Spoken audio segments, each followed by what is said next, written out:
She just have the money. She's not good for the baby. And I said, okay. The next day, Lola came. She called me that she's at the gate. I went outside. While Lola sat in the living room, I didn't see anybody in the house. I didn't see any of my brothers, the pastors. I didn't I expect to see them in the living room where Lola was. I didn't see any of them. I just said, let me go check. And I opened the door. In that my master bedroom where my mom was, everybody was seated. Even our firstborn, the one that is older than the next person before Jude, that lives in Lagos, was there. Tony, my brother, was there. The pastors were there. Paul and Jude were there. When I came, I said, okay, Lola is around. They said, tell her to come. The way I was walking to go and call Lola, I was uncomfortable. But I didn't say anything. I brought Lola. Entered the room. That was my room. Master bedroom, which there's a bed and there's a couch. Nobody stood up to say, hey, Lola, sit down. Lola just entered. Good morning, ma. Everybody get it. Nobody even cared to say, Lola, come and sit down here or anything. Nobody. I and Lola sat on the floor in my room. I and Lola sat on the floor. Next thing my mom said, young woman, we the Okoye families here have decided you should leave our son alone. I said, Mom, what's going on? Next thing. Now, because few days before that moment, me and Lola had a little quarrel, as a couple quarrel. Lola was looking at me thinking, maybe I planned it to exit the relationship. Lola just said, babe, what's going on? I said, Lola, come on. I said, Mom, what's going on?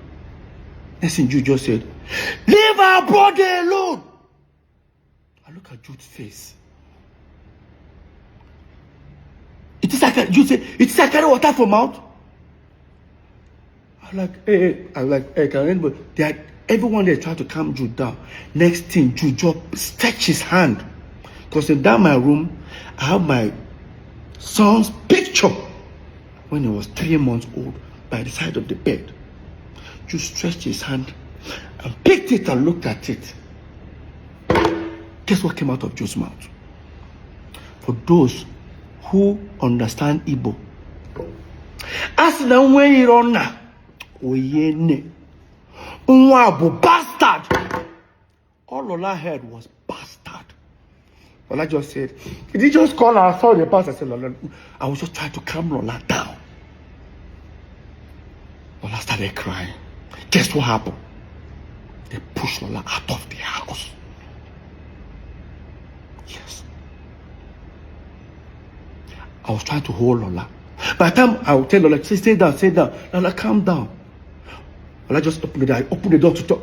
As I opened the door, I didn't even know that Lola came with our son, with the nanny in the car. Lola still brought our son in the car. That means she was like, to her, like, okay, even if our mom, if the child cannot enter the house, her mom can come outside and see the baby in the car. That's how Lola jammed the door, zoomed off, and went back inside. Everybody have left the room, except my mom and one of the pastors. And I said to them, what have you guys done? I told Mom, did you pray before? Our mom, our mom sees vision. I won't lie to you. I asked my mom, I said, did you pray before coming? Next thing our mom said, she came to take care of the situation before she can go and pray. I looked at my mom in her face. I said, this is not right. I left. Guess where I went to? I went to a hotel nearby in Omole. I stayed there alone. For hours. I waited till a particular time. I drove, went to the island. I knocked at the last door. Knocked, she wasn't picking the phone. The cook now came. Said, Madam, don't pack her things, so come out. I said, I'll help her pack some bags. I didn't see Lola and my son for over 5 months. 5 months after that incident, my mom came back to Lagos.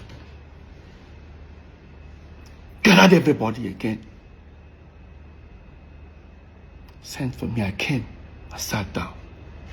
You guys would have imagined the trauma that was going on with my brothers. We were still doing shows, doing everything together. We sat down. I sat down with everyone in the room again. Here's what happened that very day. The pastor started with the prayers. Finished the prayers. And I said, Peter, what we're about to tell you, you might be disappointed. But take it that they say God works in wondrous ways. This might be one of them. As the pastor was, talking to you, like, Jude was just hissing. But this time I was now sitting close to the table near the bed. And I said, Peter, stretch your hand, let me have your son's picture. He said, don't worry.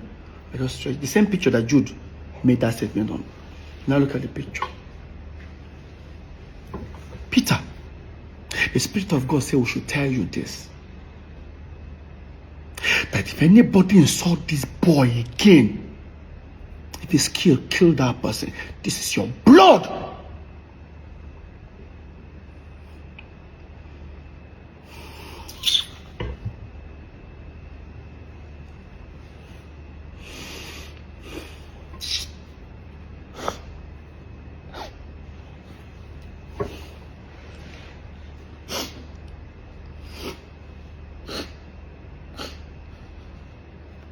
I remember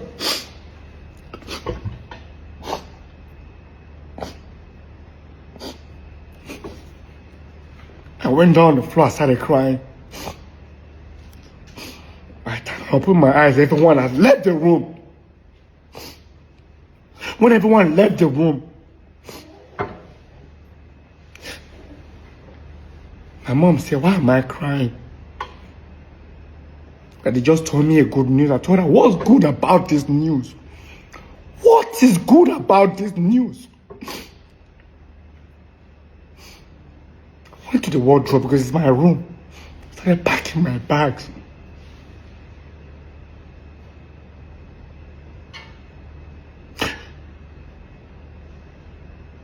And I looked at my mom's face. I told her, and I said, this thing you've started, I pray you'll be alive to witness the end. I left. Went back to that same hotel. When I went to that hotel, I started communicating. Then there's a family friend of Lola who has a son that's older than my son with about a few months. So I'm always calling him, do you know where Lola is? I'll call him, say he doesn't know and all that, But sometimes when I'm talking to him, I can hear a baby crying in the background. So I wasn't, because when Cameron was born, I was not there. It was this guy that was there. You know why? Do you even know why I wasn't even there? I think, oh my God. I wasn't there when my son was born. I bought a ticket to travel to make sure I was there for my son's birth. Could book the show in Akwa Ibom.